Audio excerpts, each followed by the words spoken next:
Hi, my name is Andrea Vail and I live in Sugar Grove. It's a small community just outside of Boone, North Carolina, and I'm so excited that Fringe, my piece Fringe, has been included in this year's biennial at Wiregrass Museum of Art. I think it's a really fantastic platform because the work is community oriented. So I hope that anyone and everyone that's interested will participate. It's super easy. So I'm an interdisciplinary artist who relies on traditional textile techniques and materials to make sculptural work and also community focused pieces. So the piece included in the Wiregrass Biennial is called Fringe, and it's purposely misspelled. It's like a playful, silly way of talking about making friends, but also fringe. So F-R-I-E-N-D-G-E is on purpose, though it's a little quirky. Currently it has over 600 contributors nationwide, and it's 50 plus feet long, and ever growing and ongoing. The piece originated with, realizing how, tassels are enticing and they're really easy to make. So tassels also attached to one another make fringe.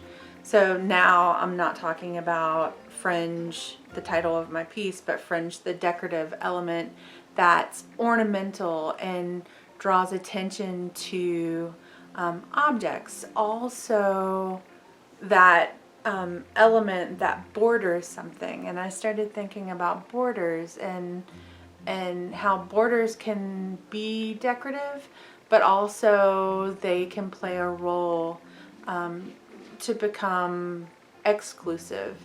And so then, the nature of my community work is all about bringing people together.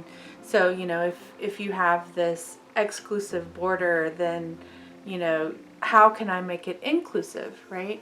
And thinking about margins and the way that I can make it inclusive is to invite everybody to participate. Fringe combines the tradition of tassel making, and the tassels have come in from all over the US and Canada, and a lot of the tassels, if the participants are willing, have a tag attached to them that that will state their name and also their location. So the cool thing is, one, it's really exciting for me to get packages. It's not about me, but it is exciting to get packages from all over the US, and you open it up and it's this like gift of like colors and textures and notes talking about their experience.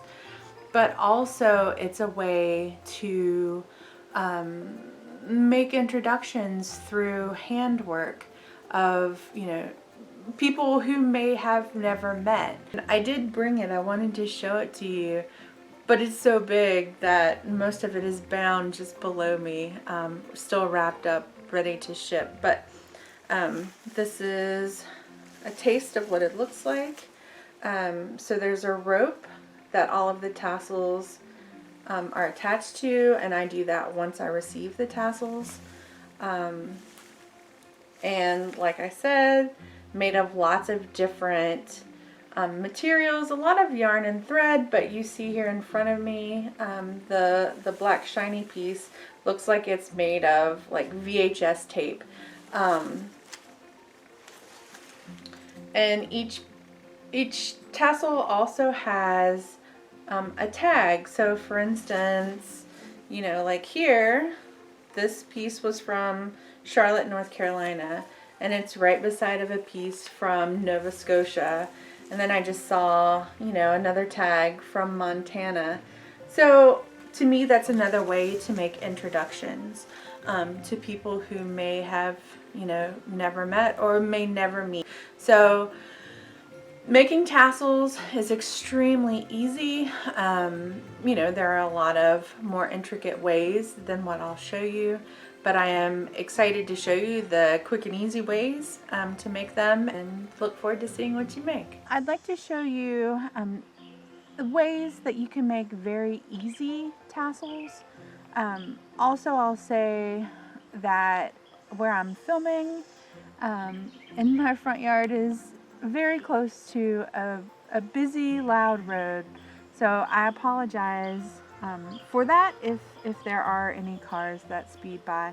Now, you see here are some examples of previously made tassels, and they've been made by all experience levels and ages. In fact, it's not uncommon for very small children to, make this also, make tassels also with, parents or guardians, because it is so easy and also fun to do.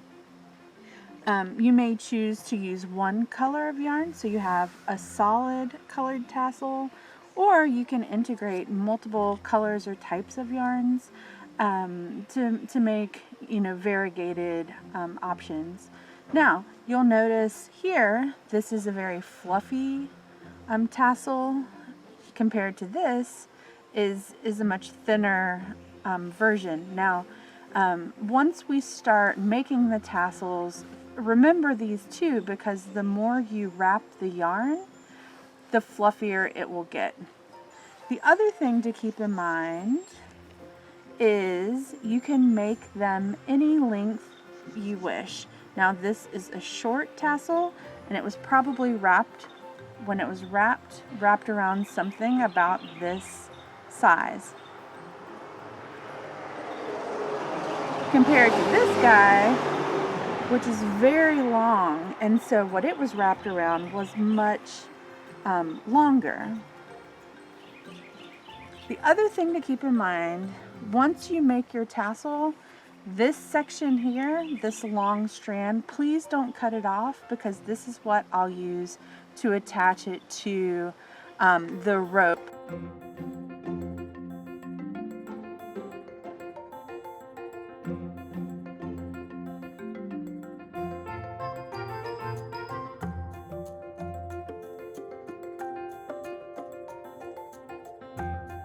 Now here I've got, this is knitted t-shirt fabric that's been cut into strips.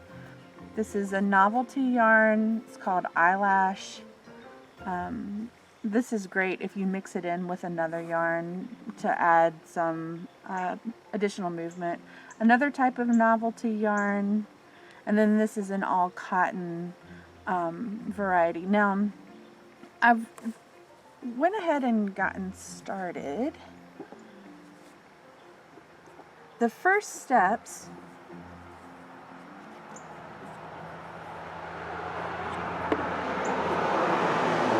will be to cut 2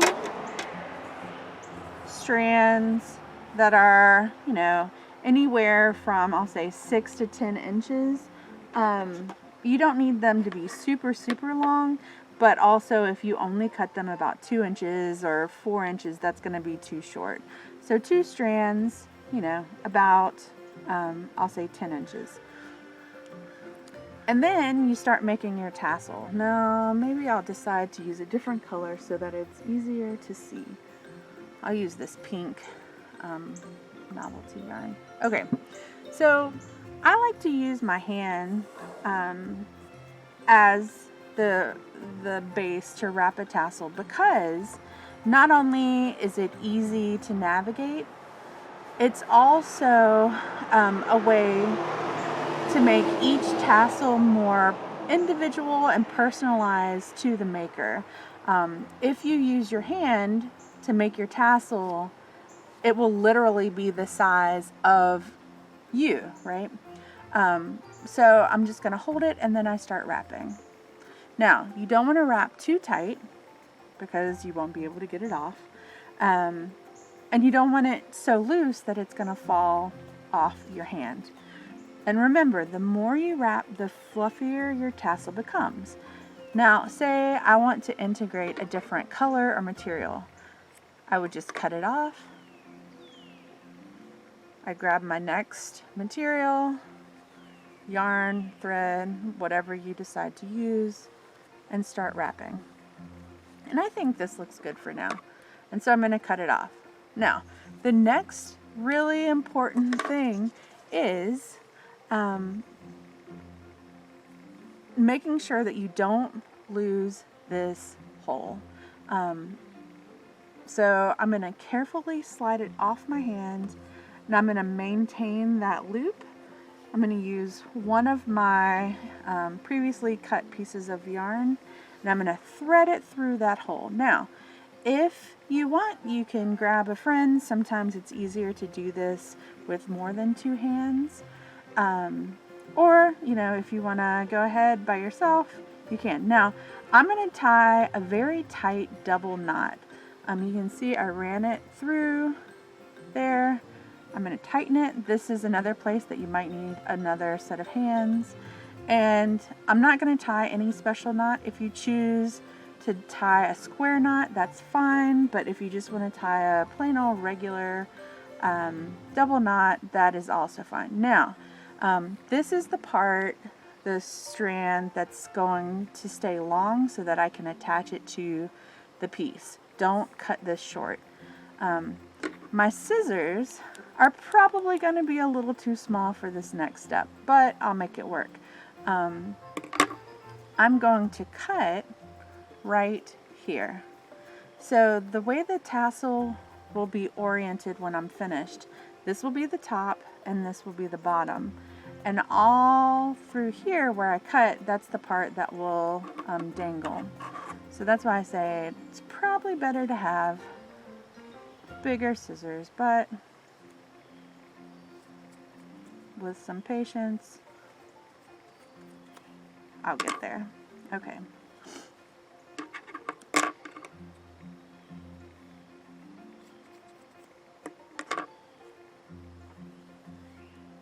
Alright, so we only have another step or two and we'll be finished. So you can see it's starting to look a little more like a tassel.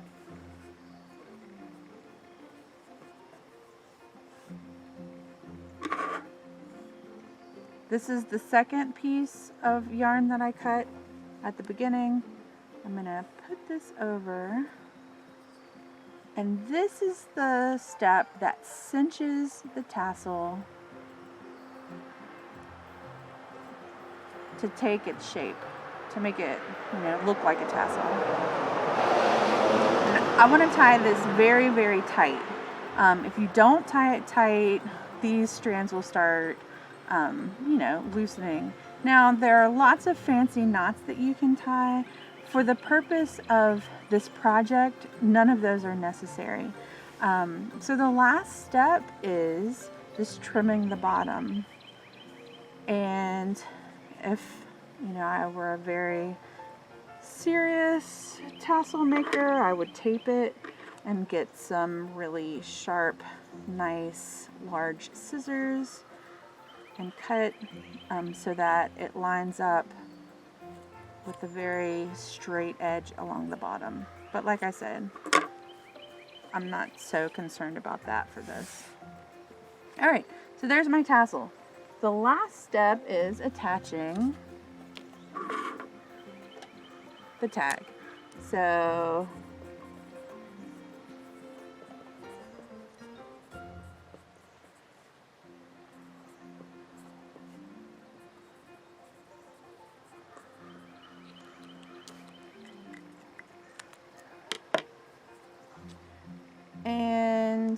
any way you want to attach this is fine. Something that I usually do is just to use that and tie it on. Another double knot will work just fine. And I'm all set. And that's how you do it.